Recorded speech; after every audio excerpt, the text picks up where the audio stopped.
Every single person right here, right now, will have something that they feel nostalgic about back in their childhood. And today, I want to talk about one of mine. So today I was doing some recording for the next review, what's going to come out this Friday, so keep your eyes peeled. So at the beginning of the recording session, there was a message that came up on screen, basically telling me that there wasn't enough memory on my memory card to be able to save the game, and it was asking me if I wanted to continue. At first, it was quite odd, because now, with games, you don't have enough memory to install the fucking things on the console. And all this was saying there wasn't enough memory to save my progress. At least I was able to play the game. So I restarted the console and then I headed into the browser to, start deleting certain game files. And then I was stuck. I hit a wall. And it was a very surreal feeling. I had some emotional connection to some of these files in the actual memory card. And then all of a sudden, memories and feelings of them games came flooding back to me.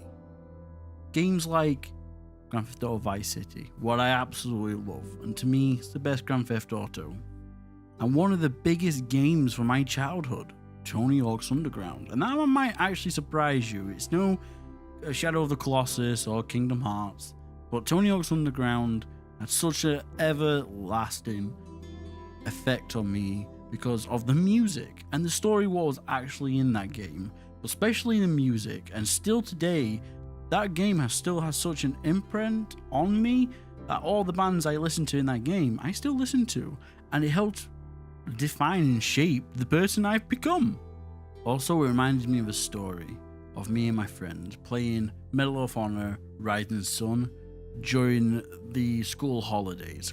Can't tell you the year, I can't remember, but I remember I was playing 2-player Rising Sun so much and going through the campaign. I was having so much fun and having such a good time. I remember there's a section in the game where you kind of jump, you're going against the Japanese and you jump up over this cliff and you fall into like a shrub area, and you're going to head up into like an encampment of where they were.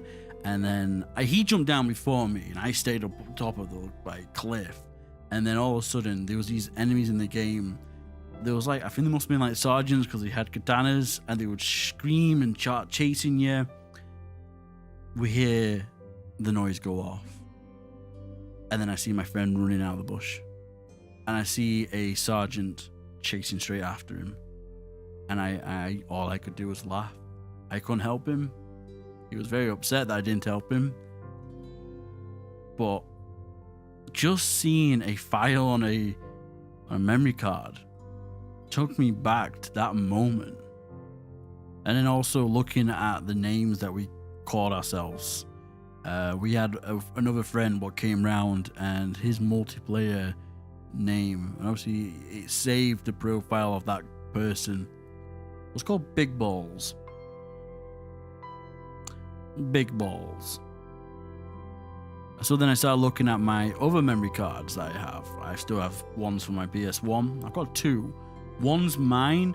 It's got my very poorly written name on it with my phone number and my address. I'm not going to show you it, but God knows what I was thinking. And I'm clearly dyslexic on the memory card because my numbers are backwards, and I think that's a clear sign of being dyslexic.